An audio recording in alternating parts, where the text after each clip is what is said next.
Welcome to another new History of Old Texas bonus episode.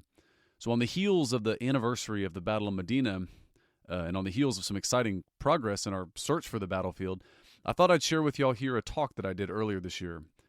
It was inspired by my most recent season on the Republic of the Rio Grande, but it's relevant to our Battle of Medina search as well. See if you buy my argument that maybe, just maybe, the reason that Texans have such a disproportionate pride in their independence is because we have our very own definition of independence, of autonomy within a tradition, or at least a slightly different notion of those ideals than the Anglo-American world holds. I hope you enjoy. Thank you. I've got a lav here. Good afternoon, and thank you again for having me. Welcome to my hometown here of San Antonio. I'm going to try to distill for you guys in about 20, 30 minutes what it's taken me about 30 hours to talk about in the course of a podcast that I have, which is called A New History of Old Texas. And the inspiration for the podcast is the fact that I have worked on and off, at least for most of the last 20 years, in northern Mexico. And I just continue to be fascinated by all the ways in which I find the cultural and even ideological foundations of Texas in northern Mexico, which may sound pretty self-evident if you know anything about the history of Texas, but it wasn't ever taught to me explicitly, and so it's kind of become a project of mine to relearn the history that I learned growing up, and that's what I'm going to share a little bit with you today. And starting with the first season I did, which was really about the founding and the early history of San Antonio. So I tried to put myself back in the eyes of somebody here in 1700, and what would they have seen when they came to San Antonio? I mean, the first thing, the reason why Native Americans settled here was this concentration of springs. It may have been the greatest concentration of springs, in the New World. And this is commemorated most famously in the old Pearl Beer slogan, if you guys remember this. This is from the land of 1,100 springs. And there's all these stories of people trying to set foundations and springs popping up. And so anyway, you can imagine this little kind of verdant green oasis which sat here, but which also sat here in San Antonio kind of right at the point where a bunch of different ecosystems merged together. And each of those different landforms, they created types of people around them, that the natives came to reflect the landforms that were around them. You had the piney woods and the wooded areas to the east with the Hasinai and the corn-growing Caddo Indians. You had the coastal Karankawas here southeast of us. You had to the northwest, in the hill country and up in the Texas plains, the newly mounted Lipan Apaches and very soon thereafter the Comanches. And you had kind of trailing down to the southwest these Coahuiltecan foragers, which lived a similar lifestyle as the other parts of northern Mexico where increasingly the Spanish were coming up through. So around 1700, the first Spanish entradas get up here. And what they find, what's important to them about San Antonio is it's about halfway between the growing settlements of French and English North America and their own settlements that were up around Monclova around this time, so the point being that, when the people came and settled here in San Antonio, at least in this part of Texas, what they thought they had found was kind of a geographic navel of the continent. And unfortunately, for the early history of Texas and of San Antonio specifically, they were right.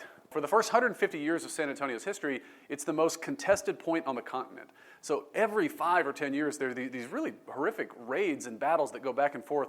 After its initial founding in 1718 by Franciscan friars and a detachment of Spanish soldiers, the civic government is founded in 1731 by a group of Canary Islanders, which you'll notice, like the bar down here is called Los Canarias, and there's all these little remnants of that too. 9 days after the Canary Islanders arrived, they were attacked by Apaches. In 1745, the city is almost wiped off the map by an Apache attack, but the citizenry come together and actually make peace with the Apaches and then make common cause against the Comanches. And in 1759, they actually march 400 miles into Comanche territory in what's known as the Battle of Twin Villages. It occurs up on the Red River near the settlement or the town of Spanish Fort today, which ironically was not a Spanish fort. It actually was a Native American fort that was attacked by the Spanish.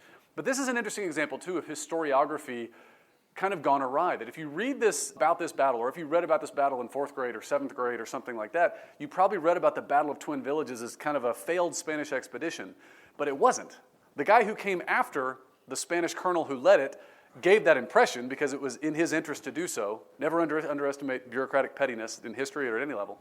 It was in his interest to make it look bad, but the fact was this march essentially kind of fought the Comanches to a truce, an uneasy truce, but a truce that would more or less hold between early Tejanos and early Texans and Comanches for another 60 years, where they would become critical trading partners with each other, not just warring partners with each other.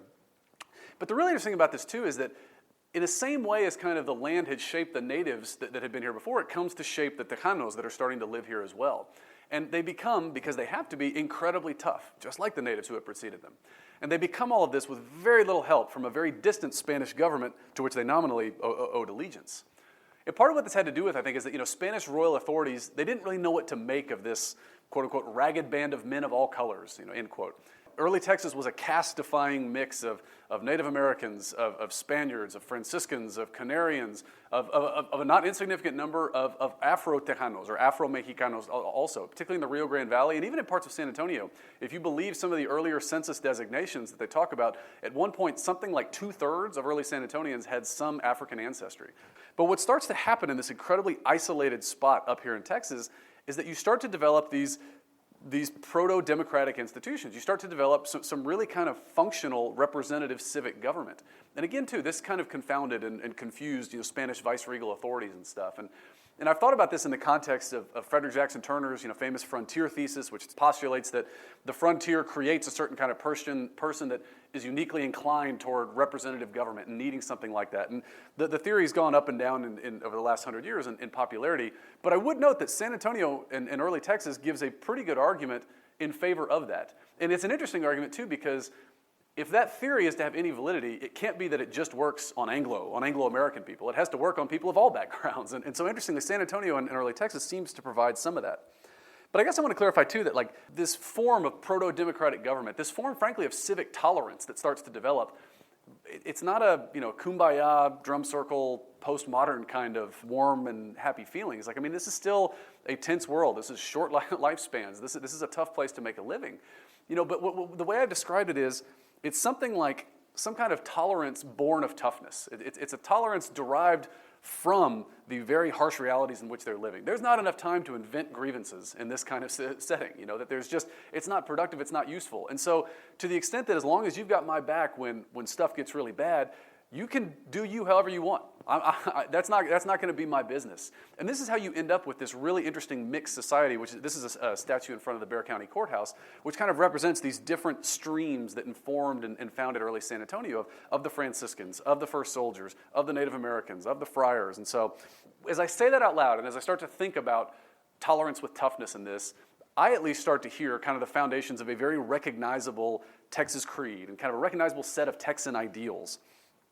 And the people, these early Tejanos around this time, were willing to fight and die for these ideals. So this is kind of in season 2 of my podcast, what I really focus on is this kind of first Texas Revolution, which spins out of Father Miguel Hidalgo's war for Mexican independence in Spain. So September 16th, 1810, also known as 16 de septiembre, Father Miguel Hidalgo unleashes this primal scream of protest against 300 years of Spanish rule in North America and sets off this wave of revolution that sweeps across Spanish North America more rapidly than I think any of them could have imagined.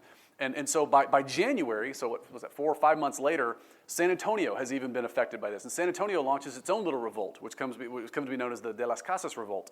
Unfortunately, this initial revolt doesn't go particularly well for these early insurgents. So Father Miguel Hidalgo actually marches all the way to Mexico City, but then starts getting beat back by the Spanish royalist forces. And they drive him actually all the way up through central Mexico, all the way up through the highlands, all the way up into Coahuila, where by this time, Father Hidalgo is actually, where he's trying to go is to Texas. He's trying to get to San Antonio to reconstitute his revolution there so that he can access aid from the Anglo-American, from the early United States, and he views it as a very remote place that's also very hostile to Spanish royalist forces.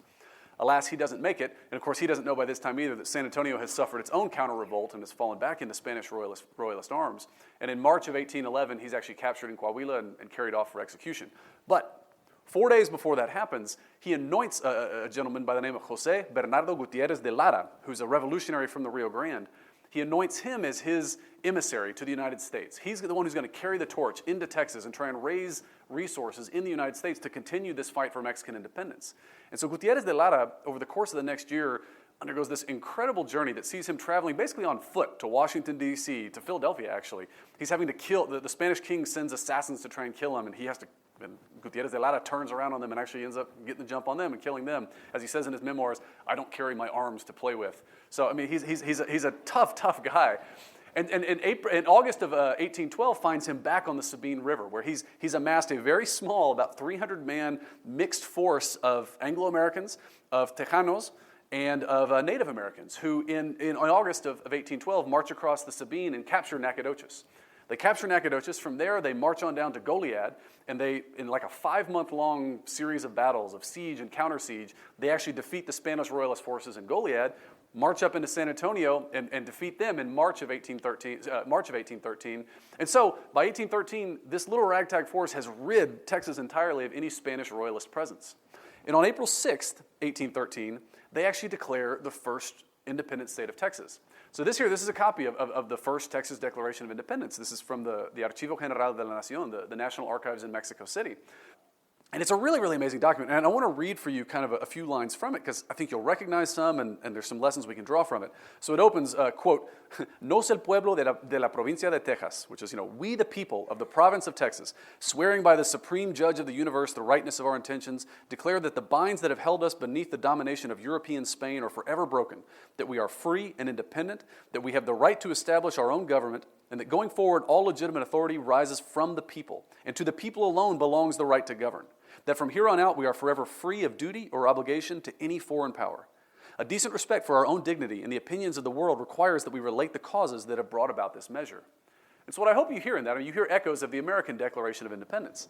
And that's conscious, that's very conscious. And in fact, actually, the document goes on and will refer to natural law 3 or 4 times during the document, which is interesting because that is not the tradition of the Hispanic world. The Hispanic world comes from the civil law tradition. So it's making these very self-conscious appeals to kind of the Anglo-American tradition that's up there.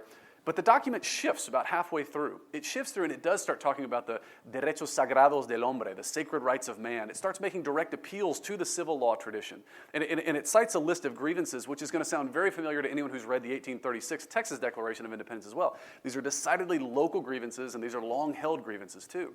But what I find really fascinating too is how it ends and how unequivocally it declares, again, this idea of being free of duty or obligation to any foreign power, of being free and independent. But it makes one other claim toward the end, too. It also claims that this revolution in Texas, this new independent state of Texas, is going to be, quote unquote, inviolably joined to their brothers in Mexico. It feels like a little bit of a contradiction almost, right? That you're free and independent, but you're also inviolably joined. Like, what does that mean? And by the way, Mexico's equivalent, Mexico's Declaration of Independence, won't come until about 6 months later. So this is one of the first, if not the first, Declaration of Independence in the Hispanic world. And so anyway, I'll come back to that a little bit, because that contradiction between being free and independent and still being inviolably joined, I think is an interesting tension. So, to emphasize their commitment, they conclude this first Declaration of Independence with these powerful words here, quote, "We each and all solemnly swear before the Holy Ghost, before our brothers throughout this republic, and before the universe at large, that we will defend and sustain to the very end, hasta la última extremidad, our new nation and the principles upon which it was founded with our fortunes and with our lives," end quote. And they would. On August 18th, 1813, a combined army of Tejanos, Native Americans, and Anglo-American volunteers, they called themselves the Ejército Republicano del Norte, the Republican Army of the North, Republican being kind of the term of contrast with royalism. You have royalism and republicanism. They march out on August 18th, and they are crushed in open battle somewhere about 10, 15 miles south of where we're standing today. We actually don't know where that battlefield is. That's another project associated with this podcast where we're actively looking for the site of the battlefield, and we may have started just recently to find some pretty cool artifacts. But the point for this is that it's this terrible, terrible massacre. Something like 1,000 of these Republicanos are massacred on the field of battle. Their bones are left there for 9 years. They're not allowed to bury them. Then the Spanish Royalist Army marches into San Antonio the next day. It imprisons all the men, pulls them out of, they try to take sanctuary in San Fernando Church here, pulls them out, throws them in a granary. 8 of them die of suffocation that night. It's August, it's hot. They're stuffing them in this tiny room. They would execute 327 civilian men over the next 3 months. The women, they throw into another building known as La Quinta. For 54 days, they're forced to basically grind corn and make tortillas for 20 hours a day. They talk about their fingernails are falling off. They're insulted, assaulted, and worse. Their children at one point are stripped from them and thrown out into the street to starve. So these women are hearing their children crying and begging them for help outside. So it's this incredibly tragic, incredibly traumatic event that informs the rest of Texas history for the next century for sure. It's hard to picture another province that suffers from Mexican independence the way that Texas does. And so at the end of this terrible experience, Texas is decimated. Texas has half of the male population of Texas is probably killed. The remaining survivors are, of course, deeply traumatized. And Texas is poor. Texas is deeply, deeply poor. The per capita wealth of Texas, when Mexico finally does win its independence in 1821, is something like 1/278th the average per capita wealth of someone in Mexico City. So, and by the way, too, the other kind of deeply unsatisfying part of that drama, too, is that the people who ultimately win Mexican independence are mostly the people who were fighting against it for the first 10 years. They kind of flip at the very end. And so it's not this neat, clean, good guys, bad guys story. So most Tejanos would spend the next decade in exile, the years between 1813 and 1821-22. And many of them, of course, in the United States as the nearest neighbor and the country with whom they had started developing these trade relationships, especially Louisiana, Natchitoches, where my father was born, actually. Natchitoches is where a lot of them take up residence. And so when they're allowed to return to Texas in the 1820s, leading Tejanos, they pin their hopes on Anglo-American immigration as the great hope for the economic development of their impoverished state. And specifically, what they pin it on is the booming cotton economy, which has started to take off in the Deep South at this time. Now, of course, you can't talk about the cotton economy without talking about slavery, and you shouldn't try to. But I'll also encourage us, too, is that we shouldn't also fall into the error of mistaking East Texas history for the history of the entire state of Texas, too.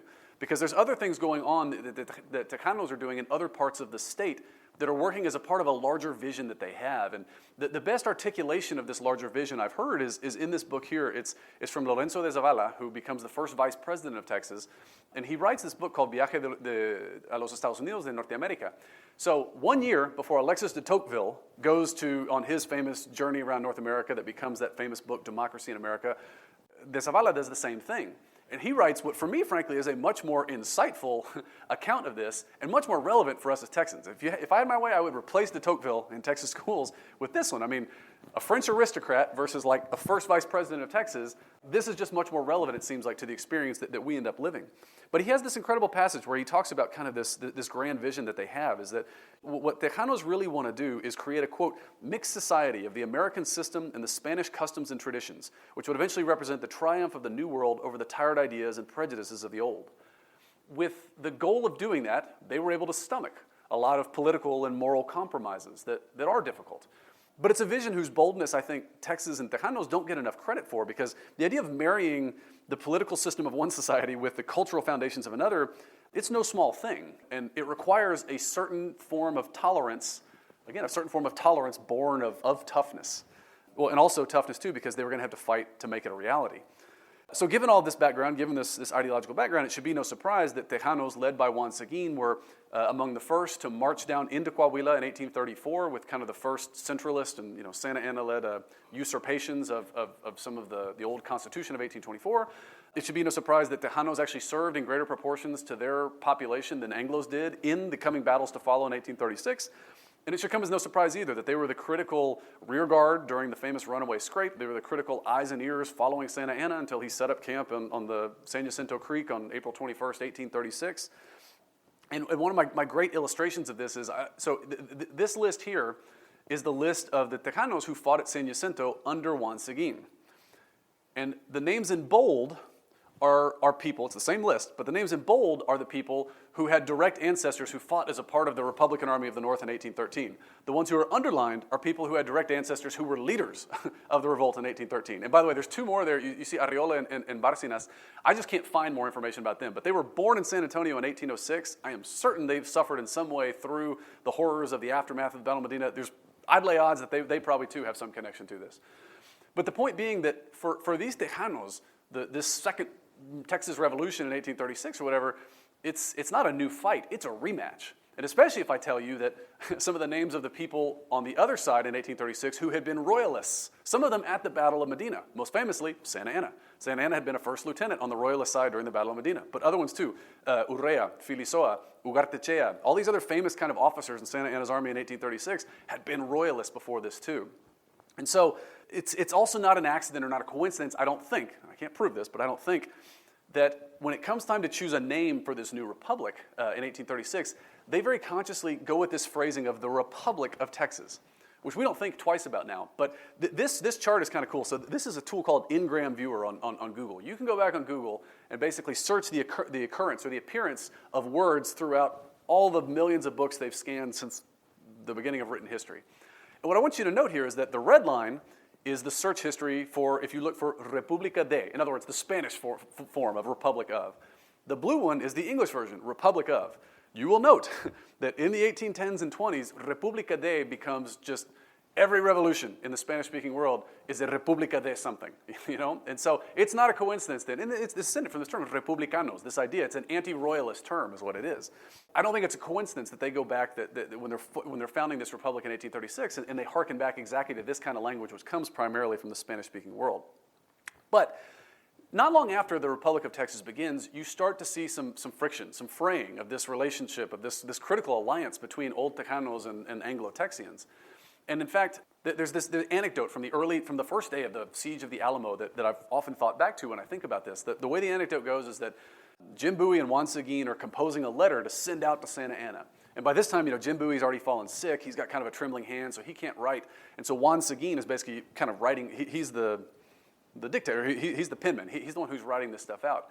And as he finishes, Juan Seguin finishes his letter with Dios y Federación, God and Federation, which is the very customary kind of Mexican federalist Republican closing, salutation on a letter.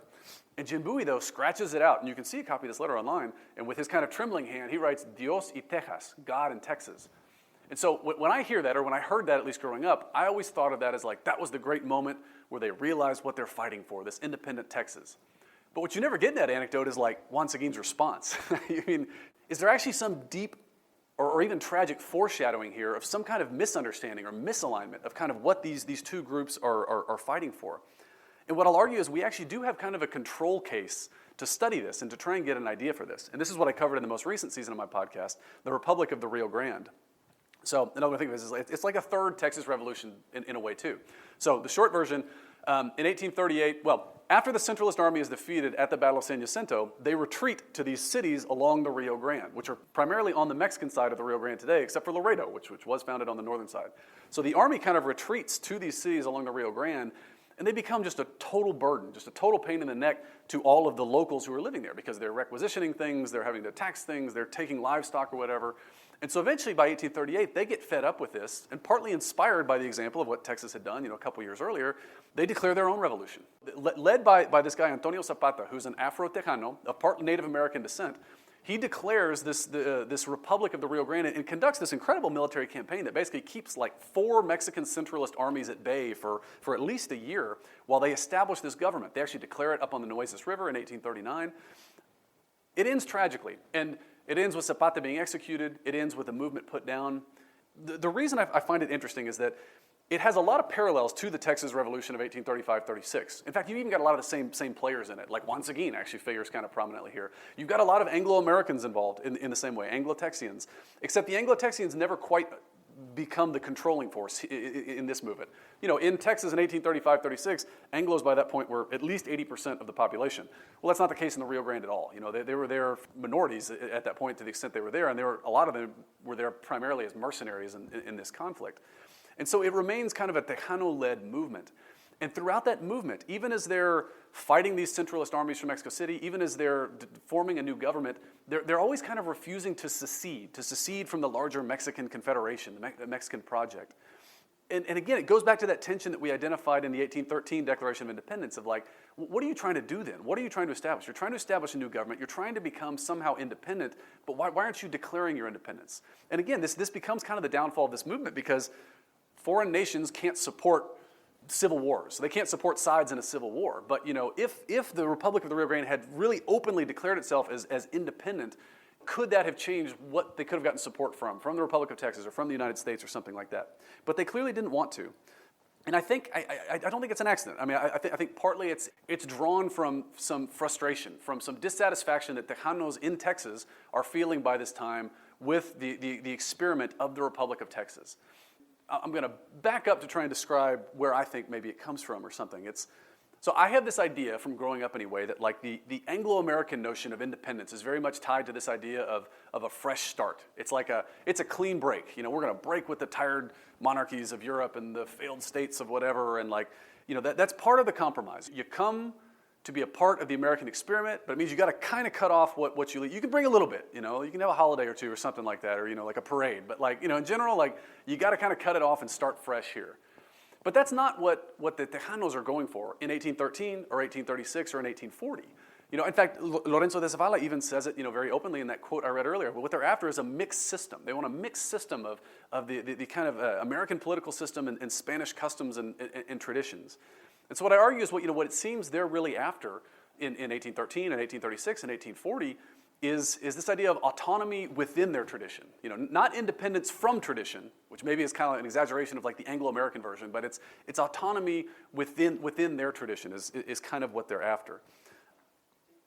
That's a very Texan-sounding notion, this idea of autonomy within a tradition. In fact, even I would argue that probably even captures the kind of Texas's continuing obsession with independence and with their history better than prevailing Anglo-American notions of fresh starts and generational reimaginings of the past. There's something much more identifiably Texan about that. And I think it descends directly from kind of that same idea of tolerance with toughness. And anyway, I haven't quite tied all these ideas together yet. But I would argue that there's something, if not universally, at least continentally appealing, about this vision.